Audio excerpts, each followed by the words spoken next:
¿cómo? ¿Cómo es posible esto? ¿Cómo es posible andar en este mundo como viendo al invisible, como viendo a Dios? Yo creo que hay una palabra muy corta, muy pequeña, un sustantivo, que en inglés es un verbo, que es la clave. Yo creo que para andar como viendo al invisible, la fe es el secreto. ¿No os parece? Sí, La fe es el secreto. Pero, amén, así mismo es. pero esto ya nos introduce en un terreno extremadamente profundo y que ha generado incluso disparidad entre el mundo cristiano, ¿no? ¿Qué es la fe? ¿Qué es la fe? Debo deciros que yo no voy a hacer no voy a compartir con vosotros la lección, digamos, por días, porque entiendo que eso a lo mejor ya lo hemos hecho en casa nosotros. Sed lo perfectamente libres de poder interrumpir en cualquier momento.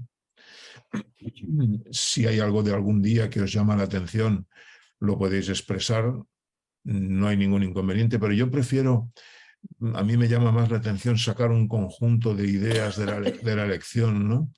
Y poder sumergirnos en ellas, ¿no? ¿Qué es la fe? Fijaros, hay una cita de Ellen White que dice lo siguiente. Dice, la fe es lo que nos habilita, a pesar de las cargas, las angustias y los sufrimientos, a mirar más allá del presente hacia el gran futuro de la vida venidera, donde se aclarará todo lo que ahora nos deja perplejos. La fe es lo que nos habilita, vale, pero todavía no sabemos qué es la fe. Es un tema que siempre me ha apasionado mucho y yo entiendo la fe y a mí me ha ayudado mucho la definición de fe que yo mismo me he construido en mi propia vida, que es el lugar donde se encuentra el hombre con su Dios. La fe es ese lugar. La fe es el lugar, y esto lo podemos ampliar muy poquito, que dice que es el lugar donde la voluntad humana y el poder de Dios transforman la vida. Fijaros que he dicho transforman la vida, porque yo cuando escucho en nuestro medio, no, es que el Señor me ha transformado, yo no estoy de acuerdo con eso, porque la transformación es algo permanente. Es algo que está constantemente operando en nosotros, desde que conocemos al Señor hasta el final de nuestras vidas. Yo siempre cito el caso de un hermano de la iglesia de Urgel que predicó hace muchos años en la iglesia de Guinardó, que era el hermano Josep Jané. Tenía 90 años y recuerdo ese sermón último que predicó en nuestra iglesia cuando le invitábamos. Y recuerdo que él decía, hermanos, yo todavía estoy luchando, todavía no he alcanzado eso que anhelo tanto, ¿no? Y por eso hemos de tener en cuenta siempre que si hablamos de que el Señor nos ha transformado, pareciera como si eso ya nos relaja en la vida presente. Y no es así, porque la transformación debe de ocurrir. A veces puede haber largos periodos de tiempo que no avanzamos. A veces podemos estar estancados. Pero nuestra mente tiene que tener claro que la transformación no es algo del pasado, sino que es algo permanente. ¿Estáis de acuerdo con esa idea?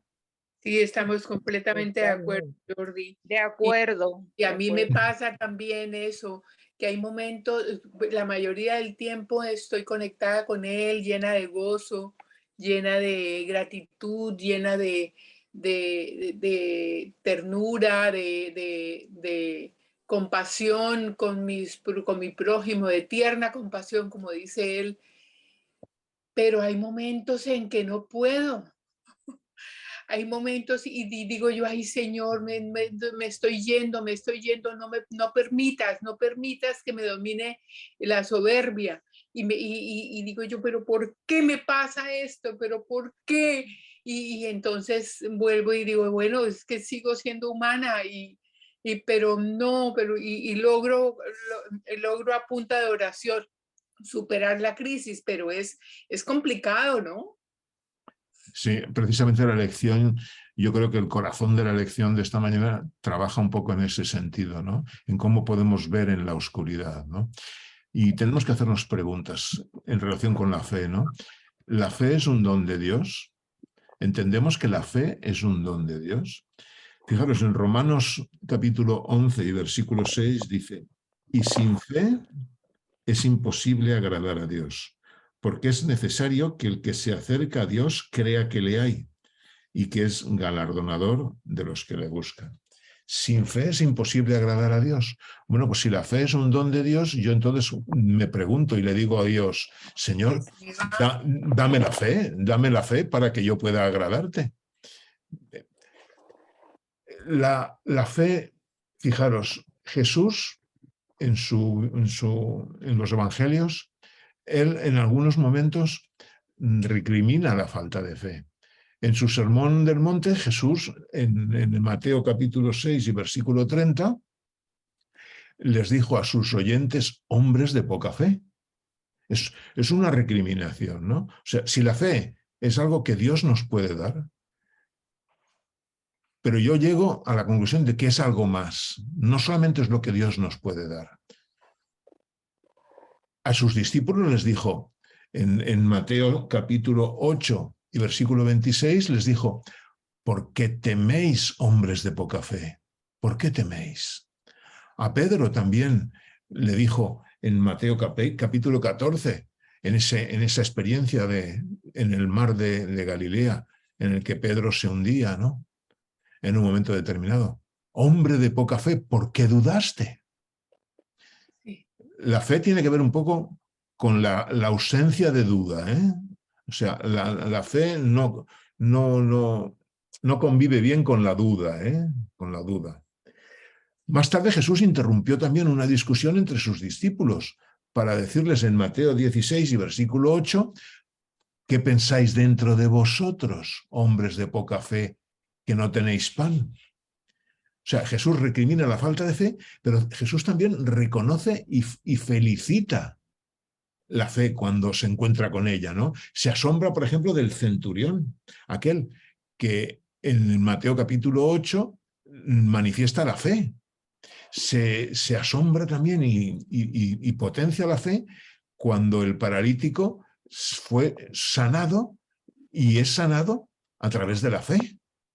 Lo mismo sucede con aquella mujer enferma y con los dos hombres aquellos ciegos que había en Mateo capítulo 9, versículos 22, y con aquella hija que estaba poseída por un demonio. Vamos a leerlo esto en Mateo 15, versículo 28.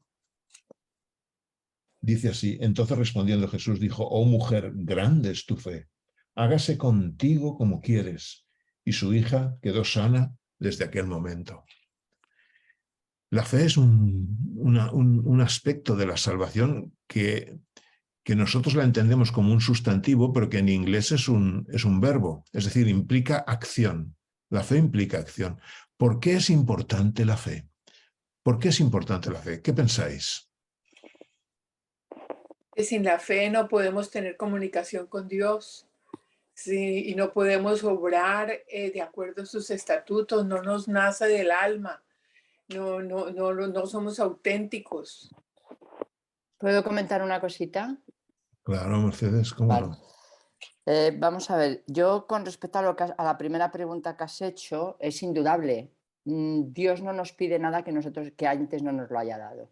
Y cuando Él dice de que a Él le agrada que vayamos con fe, evidentemente es que nos lo ha tenido que dar antes. Y en Romanos 12:3 lo dice claramente. Dice, porque en mi gracia dice, vosotros que no vais a pasar todo lo que debes pensar, sino que piense con buen juicio según la medida de fe que Dios ha distribuido a cada uno.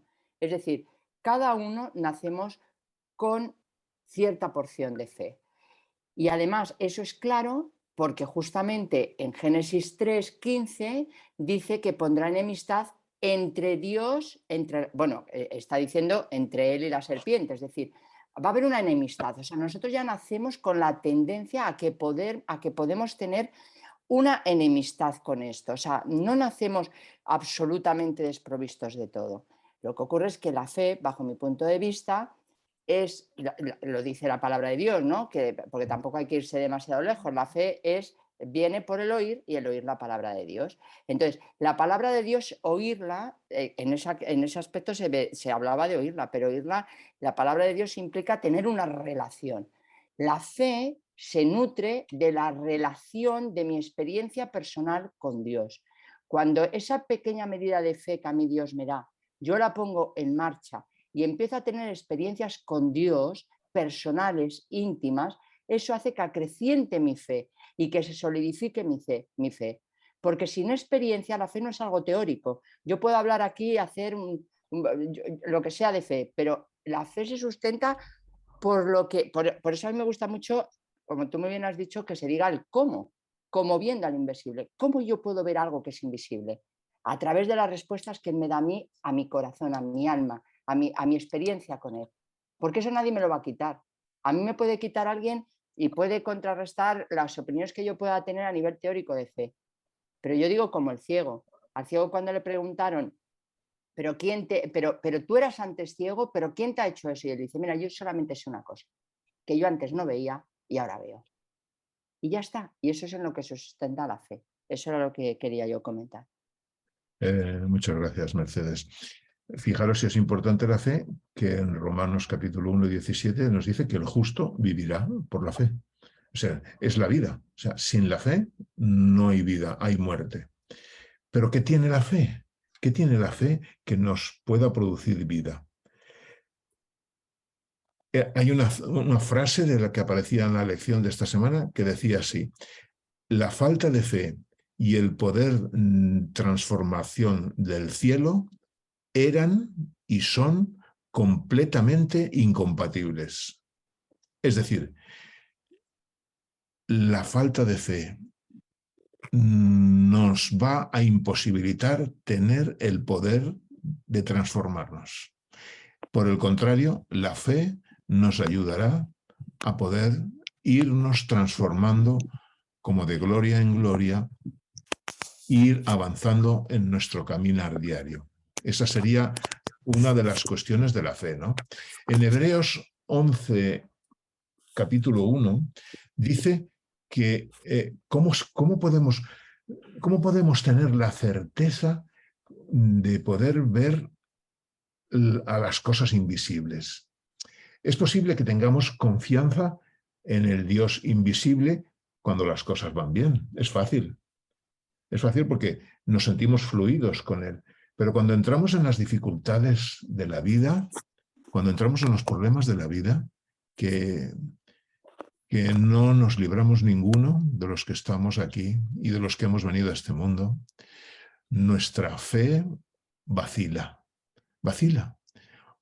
Hay otra frase de la lección de esta semana que quiero compartir con vosotros, que dice así: la prueba, por su misma naturaleza, yo estoy completamente de acuerdo con esta frase, dice, la prueba, por su misma naturaleza, nos hace dudar. Es decir, la prueba en sí ya nos abre la incógnita en nuestra mente.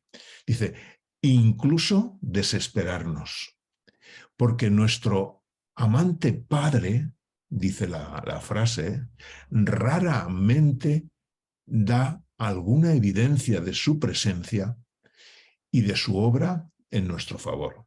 Es decir, cuando estamos pasando por el valle de la angustia, es muy difícil poder ver a Dios ahí. Es muy difícil. No, salvo que Dios no quiera en un momento determinado manifestarse de una forma directa, en el 99% de los casos no le vamos a ver. Podemos orar mucho, pero parece ser que no hay ninguna prueba. No podemos probar que Dios está con nosotros. Todo lo que vemos en esos momentos, en esas circunstancias, son tinieblas. Necesitamos aprender a ver en la oscuridad. Aprender a ver en la oscuridad. ¿Cómo?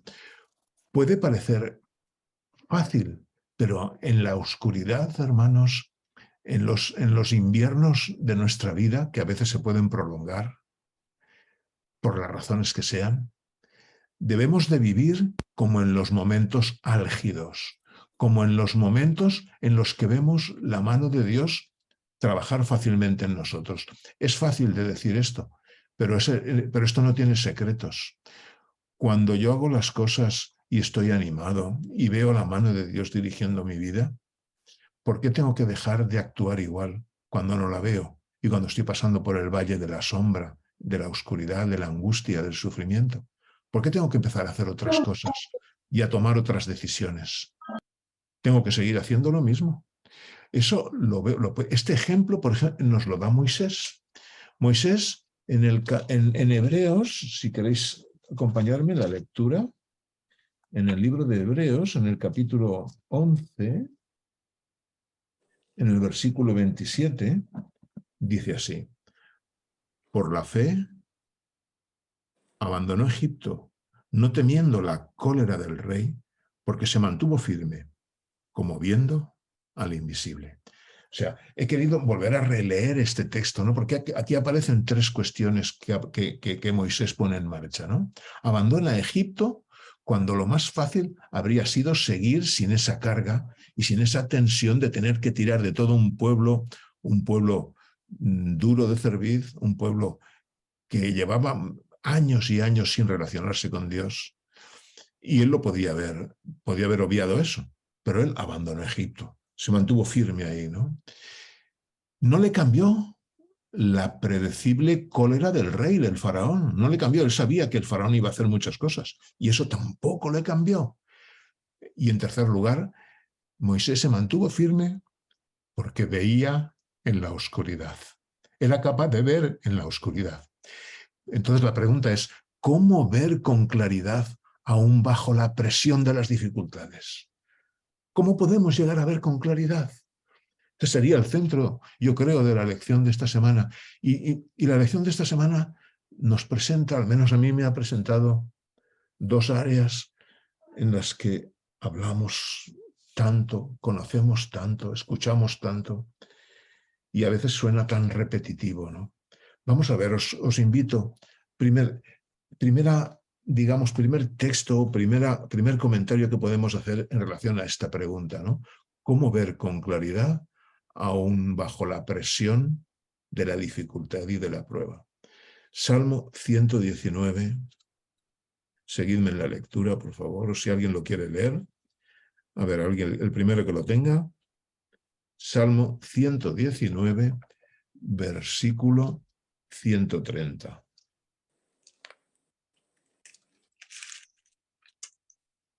Pues yo lo tengo si nadie más lo tiene. Adelante, Inés.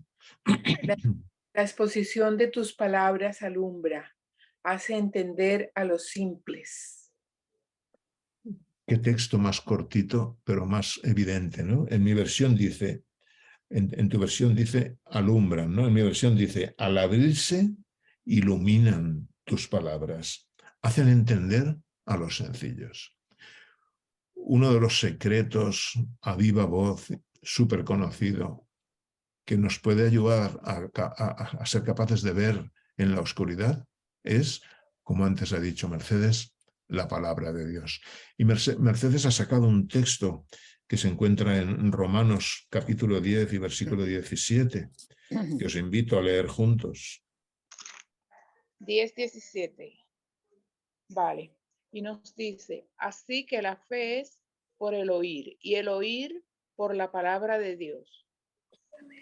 Fijaros, aquí aparece que vienen dos cosas que configuran la fe. La fe es lo que nos mantiene con luz en la oscuridad, ¿eh? La fe es capaz de mantenernos con luz en la oscuridad. Y la fe se acrecienta, hemos visto que al abrir la palabra de Dios, al abrirla, la palabra de Dios, cuando es absorbida por nosotros, eso nos ilumina.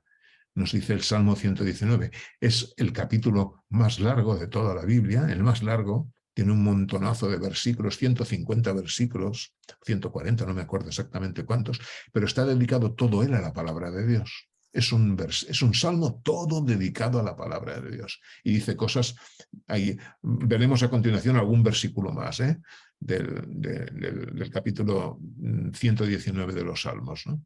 Pero este texto nos dice que la fe viene por el oír. Y el oír viene por medio de la palabra de Dios. Es decir, la palabra de Dios, acercarnos a la palabra de Dios, nos va a ayudar a saber continuar y caminar igual que cuando estábamos en la época de bonanza espiritual, cuando estamos en la época de bajón espiritual por la prueba y por la dificultad. Vamos a ver precisamente Salmo 119, versículo 162. Fijaros, tiene 176 versículos, ¿eh?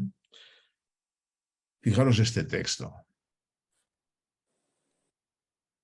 ¿Alguien más lo tiene? Yo lo tengo, pero... Adelante, adelante, Inés.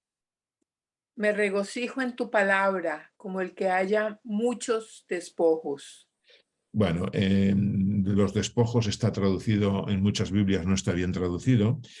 Es el botín cuando un ejército entra y combate con otro ejército y le vence, entra en sus posesiones y se llevan el botín. El botín es la riqueza que tiene ese ejército que ha perdido, como está haciendo Rusia, ¿no? Que se queda con territorio de Ucrania y se queda con sus centrales nucleares, y ahora dice que las quiere conectar, que quiere conectar la central de Zaporilla, la quiere conectar a la red eléctrica rusa y quitársela a los ucranios. Ese es el botín, ¿no? Dice, pues me regocijo en tu palabra como el que haya un gran botín. Es decir, es ese ejército que entra y se encuentra en una habitación un tesoro inmenso y se lo lleva y está gozoso, ¿no? Y en Job, capítulo 23, versículo 23. Job 23. Adelante. Sí, lo tengo, hermano. Nunca me separé del mandamiento de sus labios, sino que guardé las palabras de su boca más que mi comida. Las palabras de Dios más que la comida. ¿Os estáis dando cuenta cómo pone la Biblia la palabra de Dios? El poder que le da a la palabra de Dios. Fijaros si tiene poder la palabra de Dios, fijaros lo que dice el texto de Primera de Tesalonicenses, capítulo 2 y versículo 13. Primera de Tesalonicenses, capítulo 2 y versículo 13. Podéis interrumpir cuando queráis, ¿eh? Capítulo 2, versículo 13. Dice así: por lo cual, también nosotros, sin cesar, damos gracias a Dios de que cuando recibisteis la palabra de Dios que oísteis de nosotros, la recibisteis no como palabra de hombres, sino según es en verdad la palabra de Dios, la cual actúa en vosotros los creyentes. La palabra de Dios tiene un poder tal que actúa en nosotros los creyentes. Actúa y es descrita, por ejemplo, en Jeremías, capítulo 23, si lo queréis buscar. Es el segundo de los profetas mayores, está después de Isaías. Jeremías, capítulo 23, versículo 29. Fijaros cómo lo expresa ahí. El primero que lo tenga, por favor. Yo ya lo tengo, pero si alguien más lo tiene. Adelante, Inés. No es mi palabra como fuego, dice Jehová, y como martillo que quebranta la piedra. Qué expresión más bonita, ¿no? Más poderosa de la palabra de Dios, ¿no? No es como el fuego. ¿Hay algo más poderoso que el fuego? El fuego es el que está haciendo en estas batallas que vemos en las guerras, en la guerra que tenemos ahora mismo, la que destruye ciudades y destruye. El otro día tuve la oportunidad de poder ver un documental que ha estado durante años guardado en un cajón, las imágenes, el documental lo construyeron luego, ¿no? De las consecuencias de la bomba atómica en la ciudad de Nagasaki. Y me quedé asombrado, me entraban escalofríos. Recuerdo unas escaleras y en las escaleras se veía una sombra en una parte de la escalera, ¿no? Entonces el que hacía el reportaje lo puso puso una persona sentada en esa escalera y tenía la misma forma, ¿no? Es decir, el fuego de la bomba atómica, el poder de la bomba atómica, que es el fuego, había fulminado a esa persona y había quedado ahí en la piedra la sombra de la persona grabada. Algo fuerte, algo terrible. El fuego, pues aquí lo define como el fuego y como el martillo. O sea, es posible eso, hermanos, es posible que la palabra de Dios nos llegue a transformar. Mercedes antes ha hablado de tener una experiencia con la palabra de Dios, pero ¿en qué consiste tener una experiencia? Hablamos de experiencia, pero ¿en qué consiste? Pues consiste en que yo busque en la palabra de Dios lo que Dios me habla a mi corazón y lo que me hace ver de mí mismo y darme cuenta yo de mi propia realidad.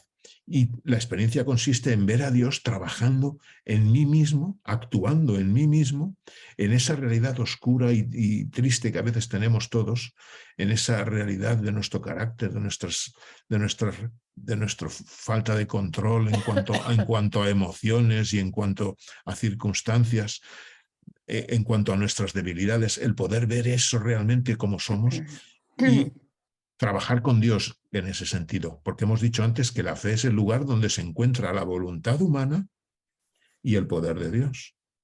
Esa es la experiencia con la palabra de Dios, ¿no? La hermana Elena de White dice en Camino a Cristo, dice, lo que necesitáis es paz, tener en el alma perdón y la paz y el amor del cielo. Todo esto no se puede adquirir con dinero. La inteligencia no puede lograrlo, ni la sabiduría alcanzarlo, ni podéis esperar conseguirlo con vuestros propios esfuerzos. Pero Dios lo ofrece como un regalo, sin pago alguno. Isaías 51:1. Es vuestro con tal que extendáis las manos para tomarlo. Es vuestro con tal que extendáis la mano para tomarlo. El Señor dice, son vuestros pecados como escarlata, quedarán blancos como nieve. Son rojos como la púrpura, quedarán como lana. Gracias, Inés. O sea, es que tenemos que tener un acto de entrega a Dios, un acto solamente alimentados con su palabra podemos lograrlo y una relación muy estrecha con Él, de amarlo, de aceptarlo en nuestro corazón y que Él venga a limpiarnos.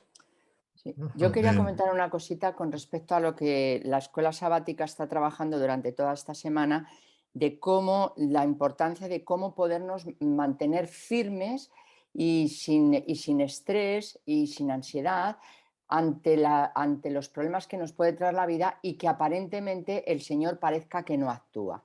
Entonces creo que hay textos que son importantísimos. Uno de ellos es Romanos 8 y a mí me gustaría solamente hacer una apreciación. En Romanos 8, que es el texto que habla la palabra de Dios, la escuela sabática del 29 al 39, es que responde perfectamente a por qué y a dónde se debe de sustentar cuando nosotros no son respondidas a nuestras oraciones en un momento en el que nosotros estamos pasando por una verdadera necesidad y que parece como que no se contesta. Lo primero, en Romanos 8, en el capítulo 28, un texto que todos sabemos dice, y sabemos que Dios hace que todas las cosas cooperen para el bien de quien los ama. Eso lo tenemos todos muy claro, ese es un texto que siempre sacamos. Pero fijaros lo que dice después, y son llamados según el propósito que Él tiene para ellos. Y más adelante dice que ese propósito es ser semejantes a su Hijo. Es decir, que es importante de que cuando Dios responde nuestras oraciones, las está respondiendo para que se cumpla el propósito que Él tiene en nosotros, y es ser semejantes al Hijo. Y para eso tenemos que pasar, lo primero de todo, por la rendición, por la entrega. Entonces, para eso hay veces que el Señor permite, no que lo haga, sino que el Señor, que es un gran, no sé cómo decirlo, es un gran convertidor, hace que algo que la vida nos presenta, a veces por nuestras propias decisiones y otras veces por los imponderables de la vida, algo que aparece como negativo, el Señor lo va a convertir y lo va a reciclar para que nosotros podamos crecer a semejanza de Dios. ¿Cómo? Pues trabajando a lo mejor nuestra paciencia, trabajando en nuestra paz, trabajando en nuestra fe y todo esto. Pero, y fijaros luego lo que dice, A mí me encanta esto. Además, es uno de los textos que a mí más me han ayudado en mi vida. Dice en el 32, dice, si Dios no se guardó ni a su propio Hijo, sino que lo entregó por todos nosotros, ¿no nos dará también todo lo demás? Vamos a ver, ¿qué miedo tenemos que tener nosotros cuando veamos que a lo mejor el Señor no nos está respondiendo y no decir, es una apreciación mía, apártate de mí, Satanás, no quieras meter cosas negativas en mi mente, sino que, Señor, tú ya sé que estás trabajando y además sé que estás trabajando para que yo de esta situación puedas crecer más en el Señor y sea más semejante a Dios. Y además, si tú has dado todo, ¿cómo no lo vas a dar? Pero esto por mí. Pero fijaos bien, Dios ha elegido, continúa el 33, esto es fundamental, ¿eh? Dios ha elegido para sí, bueno, dice, ¿quién se atreve a acusarnos a nosotros a quienes Dios ha elegido para sí? Y ahora dice, nadie. En las versiones normales dice, porque Dios mismo es el que nos justifica. En la versión de la Nueva Traducción Viviente dice la clave, porque dice, nadie, porque Dios mismo nos puso en la relación correcta con Él. ¿Qué es eso, la justificación? La justificación es cuando nos pone en la nueva relación correcta con Él. Entonces yo me tengo que preguntar, Padre, ¿mi relación es la correcta contigo? ¿Yo estoy teniendo realmente una relación contigo viva? Es por eso a lo mejor por lo que yo no te veo de que tú estás trabajando en mi vida y que yo no veo que tú estás reaccionando ahora, Señor, ¿será un problema mío? ¿Y tú estás ahí? Creo que eso es muy importante. Por eso en la siguiente lección se habla de por qué orar en el nombre de Jesús. Es que yo lo que estoy orando y lo que le estoy pidiendo, le estoy dirigiendo al Señor y le estoy diciendo lo que tiene que hacer, o le estoy diciendo, Señor, soy ignorante, hágase tu voluntad. Y entonces le digo, en el nombre de Jesús, el nombre de Jesús es, ¿esa oración la haría Jesús? La oración lo que yo le estoy pidiendo a Jesús a Dios lo haría Jesús. Porque Jesús, yo en sus oraciones no le veo que le dice al Padre lo que tiene que hacer, como nosotros muchas veces en nuestras oraciones le decimos, y hace esto y haz lo otro, y por favor, y atienda a nuestros ruegos y tal. O sea, no, si el Señor está por encima de todo eso. El problema lo tenemos nosotros. El Señor atiende constantemente. Nosotros no le tenemos que decir al Señor, atienda nuestras oraciones, porque el Señor ya las atiende mucho antes de que nosotros las hagamos.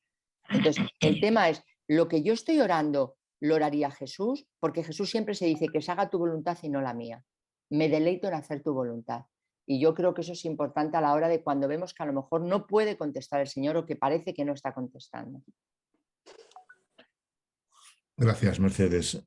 En Isaías capítulo 50, siguiendo un poco con lo que estamos hablando de la experiencia con la palabra de Dios, que es la que nos ilumina, la que abre nuestra mente, en Isaías capítulo 50, en versículo 4, dice así, dice, Jehová el Señor me dio lengua de sabios para saber cómo animar con palabras al cansado.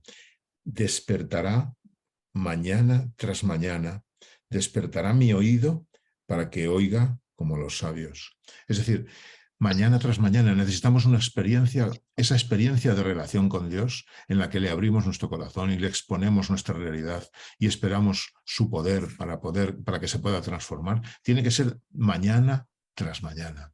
Y en Esdras, capítulo 7 y versículo 10, dice así, porque Esdras había preparado su corazón para escudriñar la ley de Jehová y para cumplirla y para enseñar en Israel sus estatutos y sus decretos. Es decir, cómo acercarnos a la palabra de Dios.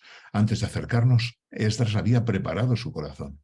Es decir, hay unos momentos previos antes de dirigirnos al Señor mañana tras mañana en los que abramos nuestro corazón a Él y nos preparemos para absorber lo que Él nos quiere enseñar.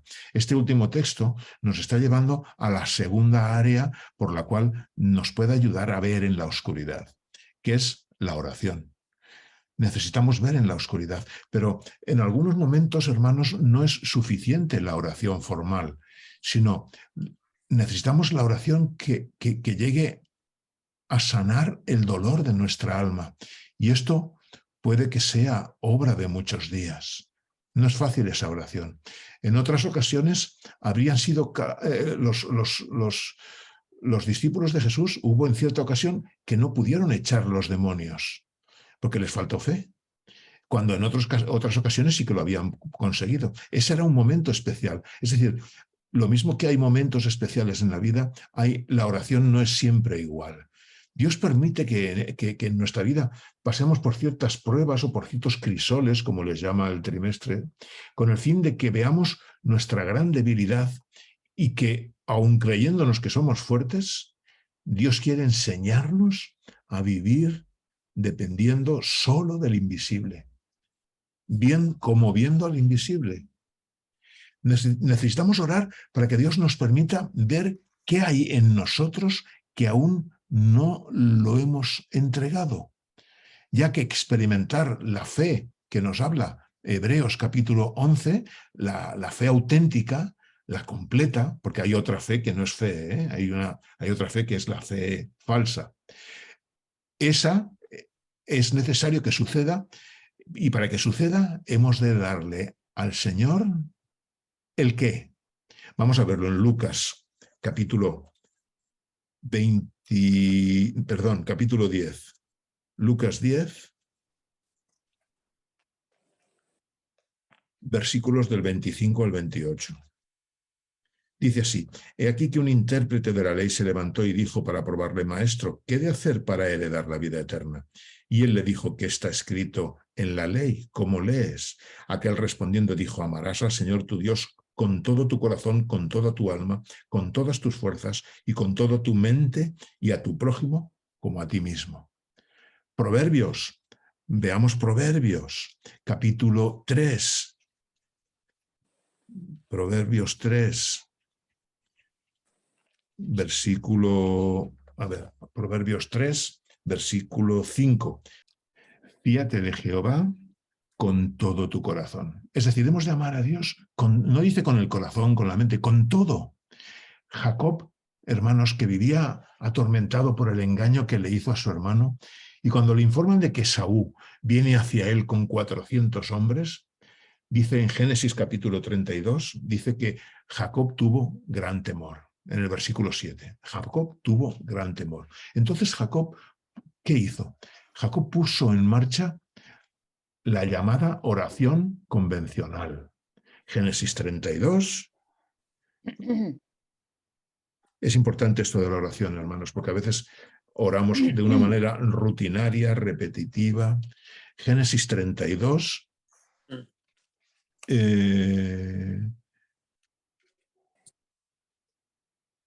Versículo del 9 al 12. Dice así: dijo Jacob: Dios de mi padre Abraham y Dios de mi padre Isaac, Jehová, que me dijiste: vuélvete a tu tierra y a tu parentela, y yo te daré bien. Menor soy que todas las misericordias y toda la verdad que has usado con tu siervo, pues con mi cayado pasé este Jordán, y ahora estoy sobre 2 campamentos. Líbrame ahora de la mano de mi hermano. Es decir, pone en marcha la oración convencional, ese tipo de oración que muchas veces nosotros realizamos y que genera pocos cambios en nosotros, porque realmente la oración no es para cambiar a Dios con respecto a nosotros, sino es para cambiarnos a nosotros con respecto a Dios.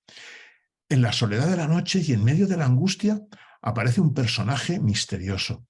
Ese personaje, ese adversario que en muchas ocasiones nosotros mismos tenemos, hermanos, nuestra culpa, nuestra vida de pecado, nuestra vida religiosa vacía, nuestra vida tibia, nuestra vida que no avance, nuestra vida sin victorias sobre nosotros mismos. Y en esa lucha con Dios, como nos dice el texto, Jacob ahí experimenta un segundo nivel de oración. El primero es la oración convencional, y ahí aparece un segundo nivel, que es la oración combate. Y ahí Jacob pelea en esa oración en la que es esa oración en la que luchamos con Dios, es esa oración en la que nos resistimos a entregarle todos los rincones de nuestra alma. Pero Dios nunca va a dejar de luchar con nosotros. Ese ser misterioso que vino a luchar con Jacob siguió luchando con él. Y cuando ya rayaba el alba, como nos dice el capítulo 32 de Génesis, cuando ya rayaba el alba, ese misterioso ser, ante la resistencia de Jacob, le hiere en el muslo. Y ahí Jacob experimenta el tercer nivel de oración. Génesis 32, perdón, hermanos.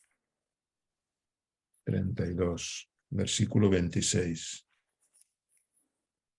Y dijo, déjame, pues raya el alba. Y Jacob le respondió, no te dejaré si no me bendices.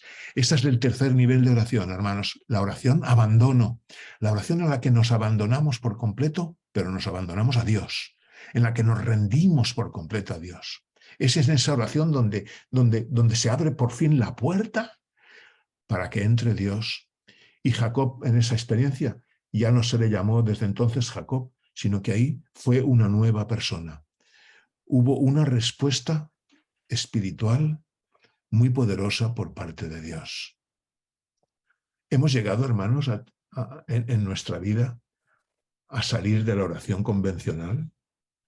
Hemos luchado con Dios. Seguimos luchando con Dios. Tenemos el gran peligro, hermanos, de que la rutina de nuestra vida de relación con Dios, la rutina nos quite el fervor y que nos instale en la tibieza. Y en esa tibieza nos volvemos insensibles ante la palabra de Dios, ante las maravillas de Dios. En 1 Corintios capítulo 15, versículo 19, si solamente en esta vida tenemos puesta nuestra esperanza en Cristo, somos los más dignos de lástima de todos los hombres. Seguir a Cristo, hermanos, pero no seguirlo con todo nuestro corazón.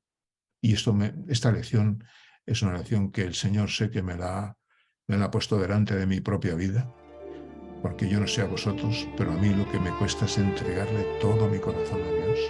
Pues si en esta vida estamos siguiendo a Cristo, pero no lo hacemos con todo nuestro corazón, nos convertimos en los más dignos de lástima de todos los hombres.